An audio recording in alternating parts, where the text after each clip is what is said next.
इस वक्त की बड़ी खबर आपको बता दें, रूस यूक्रेन युद्ध पर यूएन ने बड़ा दावा किया है। यूक्रेन के 2787 नागरिकों की मौत हुई है।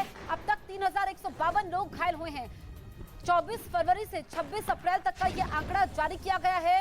लगभग 2 महीने का यह आंकड़ा है, जिसमें यूनाइटेड नेशंस ने कहा है कि जो युद्ध चला है उसमें अभी तक 2000 से ज्यादा यूक्रेन के नागरिकों की मौत हो चुकी है। 2787 नागरिकों की मौत का आंकड़ा यूनाइटेड नेशंस की तरफ से दिया गया है। इसके अलावा 3152 लोग अभी तक घायल भी हुए हैं।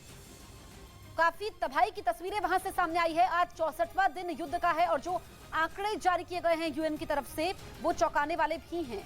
बढ़ते हैं आगे। पेट्रोल और डीजल की कीमतों पर पीएम मोदी की अपील का राज्य सरकारों पर असर नहीं हुआ है। दिल्ली हिंसा पर पहली बार बोले एनसीपी प्रमुख शरद पवार। कहा, देश की राजधानी में माहौल खराब करने की कोशिश। एक कौम को परेशान किया जा रहा है, उनके घरों को तोड़ा जा रहा है। और देश की जो राजधानी है कैलकाटा है, दिल्ली में एक तरह का माहौल खराब करने की कोशिश हो रही है। जम्मू कश्मीर के पूर्व सीएम और नेशनल कॉन्फ्रेंस के नेता उमर अब्दुल्ला का केंद्र सरकार पर हमला। कहा, मजहब की आड़ में सियासत के लिए गलत माहौल बनाया जा रहा है। पहले हिजाब से रोका, अब मस्जिदों में लाउड स्पीकर के इस्तेमाल को रोका जा रहा है। अगर बाकी जगहों पर लाउड स्पीकर हो सकते हैं तो मस्जिदों में क्यों नहीं। झारखंड सरकार के मंत्री हफीजुल हसन का विवादित बयान। कहा, अगर 20% घर हमारा टूटेगा तो 80% घर आपका भी टूटेगा। केंद्र सरकार सांप्रदायिक माहौल बना रही है। अगर हम 20% है तो आप 80%, 70% है। लेकिन ज्यादा डिस्टर्ब, अगर मेरा घर 20 ठो बंद होगा तो आपका 70 ठो घर बंद होगा। उधर खेरसौन में रूस की सेना का विरोध करना यूक्रेन के लोगों को भारी पड़ गया। रूसी फौज के खिलाफ सड़कों पर उतरे लोगों पर सैनिकों ने कहर बरपा दिया और उन्हें तब तक खदेड़ा जब तक उनका हौसला न टूट जाए। आरोप लगाया गया कि खेरसौन में रूस के खिलाफ एक शांतिपूर्ण प्रदर्शन किया जा रहा था, जिसमें हुई नारेबाजी से रूसी सैनिक भड़क गए और उन्होंने भीड़ को वहां से अलग करना शुरू कर दिया। इधर सैनिक भड़के तो उधर प्रदर्शनकारियों ने भी हटने से मना कर दिया, जिसके बाद उन्हें तितर बितर करने के लिए आंसू गैस के कई गोले दागे गए। आरोप लगाया गया कि रूसी फौज ने वहां लोगों पर लाठियां भी चलाईं, जिसकी वजह से 2 लोग बुरी तरह घायल हो गए, जिन्हें उनके साथी सहारा देते नजर आए। हालांकि कुछ लोग इसके बावजूद वहां से जाने को तैयार नहीं हुए, जिन्हें एक दूसरे वीडियो में रूसी सैनिक कई मीटर तक दौड़ा दौड़ा कर मारते नजर आए। पीएम ने तेल पर राज्यों को टैक्स घटाने के लिए कहा। प्रधानमंत्री मोदी ने पेट्रोल डीजल की कीमत कम करने के लिए राज्य सरकारों को टैक्स घटाने की नसीहत दी। उन्होंने बताया कि केंद्र ने आम आदमी को राहत देने के लिए पिछले साल ही तेल पर एक्साइज ड्यूटी घटा दी थी, लेकिन कई राज्यों ने अब तक ऐसा नहीं किया। वैट कम करके इसका बेनिफिट पहुंचाइए।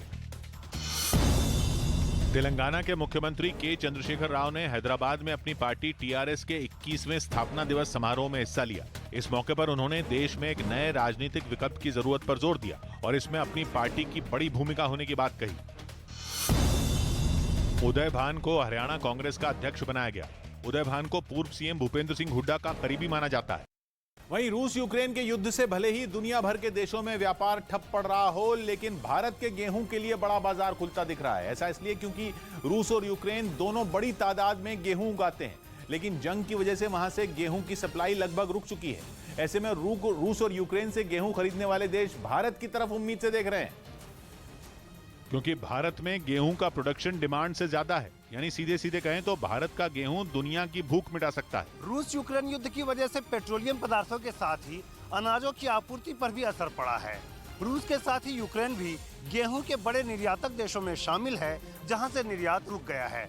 ऐसे समय में दुनिया भर की निगाहें भारत पर टिकी हैं। इसी वजह से किसानों की चांदी हो गई है। उन्हें गेहूं का दाम पहले के मुकाबले ज्यादा मिल रहा है। पहले कम से 1600-1700 का रेट था सर, अब 2000-1900 का रेट है। दाम सही मिल रहा, दाम खुश है किसान जो।